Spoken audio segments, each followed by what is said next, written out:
Hello, everybody. This is Dr. Cole. Saturday night, February 17th, and this will be our message for week 6 of Political Science 1013 for the spring 2024 term. Everyone, very quickly, for the exam coming up on the 7th after the first of the month, we have Units 3 and 4 on the media and the Constitution. Let me say just a bit more about Unit 3 on the media. That's a relatively short unit, but we need to go ahead and wind up.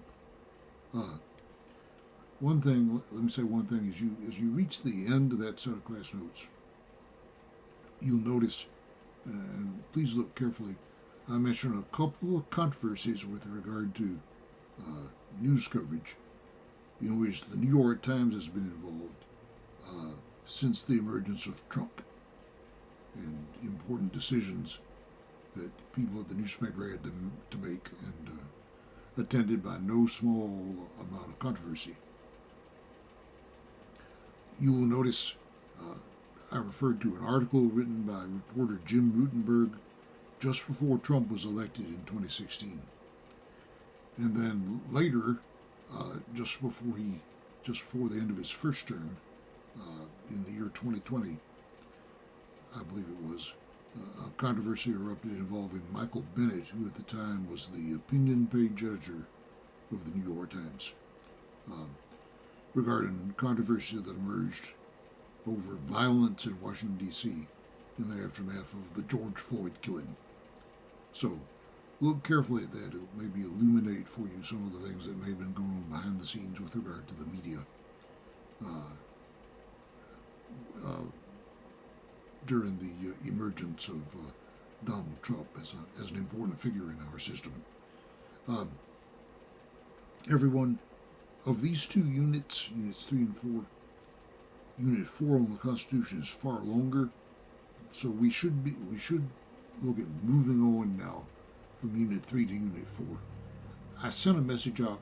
There's quite a lengthy reading assignment for Unit 4, including 4 chapters from your textbook, and some material in the appendix of your textbook, including such things as 2 of the Federalist Papers. So there's enough there, and my class notes as well are quite lengthy. We need to be getting started on all that, because of course it's a very important topic, Unit 4, the Constitution. So we've got a couple of more weeks to go before we get to that midterm exam on the 7th, and I'll be having a bit more to say in the next couple of announcements about the material we're covering for Unit 4 on the Constitution, which is one of 2 units we're covering for the midterm exam. Everyone, I did send an announcement out and make an assignment and sent you a link to an article to read for Discussion 3 that we will get in before the midterm exam. I believe now that's going to be on Monday and Tuesday, the 26th and the 27th. Okay? So there's one article to read that's kind of lengthy and involved, so I want to try to give you a good bit of time to look at that before we discuss that on the 26th and the 27th toward the end of this month. So that'll leave us a little bit of time to do that before we move on to the midterm exam. Everyone, quite a bit has been happening in Washington, D.C. and elsewhere. I wanted to mention just a few things. We've mentioned that there are 4 criminal indictments against Trump. Among the things that happened this week, the trial date for the one in New York City has been set for late March, about 5 or 6 weeks from now. That trial is one that many people regard as the least consequential of the 4. It regards accusations that Trump paid hush money to Stormy Daniels. Now, the bigger development this week may have been in the election interference trial that is to take place in Atlanta. An issue developed with the prosecutor in that case. It's been alleged that the prosecutor brought another attorney on to work on the case, to work on prosecuting the case, who happened to be her boyfriend. And it's argued that there's a conflict of interest there because the boyfriend ended up paying several expenses of the lead prosecutor, Fannie Willis, including a couple of vacations. So it's argued that she benefited financially, from bringing this boyfriend of hers onto the case. And this means that Fannie Willis may be kicked off of the case, which could mean a long delay. Another prosecutor would have to be appointed. It could be that that prosecutor won't want to pursue the case, and if the case is pursued, it might not go forward until after the election. So this is being regarded as a development that's favorable to Trump. The trial in Atlanta may not go forward until after the election, if it goes forward at all. We'll know more about this over the next couple of weeks. Also in the news, not having to do with any of the criminal cases against Trump, a civil award was made against Trump in a civil lawsuit in the amount of about $350 million. It was argued that Trump committed fraud and misrepresented and exaggerated the value of several of his properties, and this amounted to fraud. And so a large judgment was made against him. This comes on top of a judgment that was made against him, damage award against Trump for having defamed the writer and reporter E. Jean Carroll. Jean Carroll alleged that Trump had sexually assaulted her, and there was never a conviction on that, but a court found that Trump had defamed E. Jean Carroll and made an award to her of somewhere in excess of $80 million. So the awards against Trump, the civil damage awards, now amount to about $450 million, and he's worth a couple of billion. That's still quite a bit of money to be taken out of his hide. So a number of things have gone on this week regarding Trump's legal difficulties.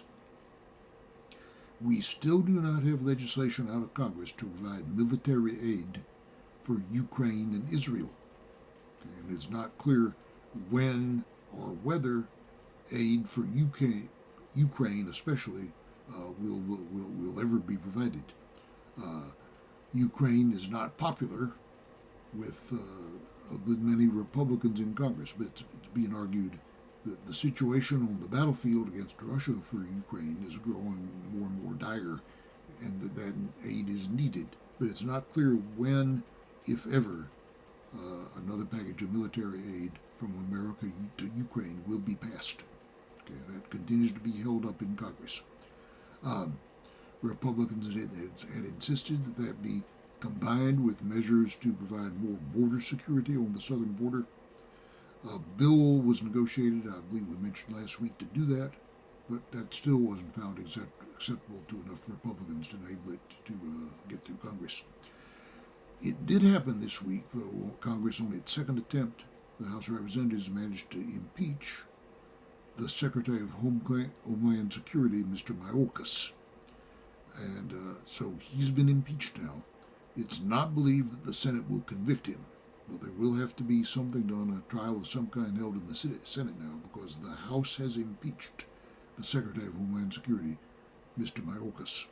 So we'll have to see what happens on that. So quite a bit going on this week, and we expect quite a bit of news to be coming out week by week as this situation unfolds with the election coming up in November, but in a number of legal proceedings going on against Mr. Trump, who is apparently will be the Republican nominee.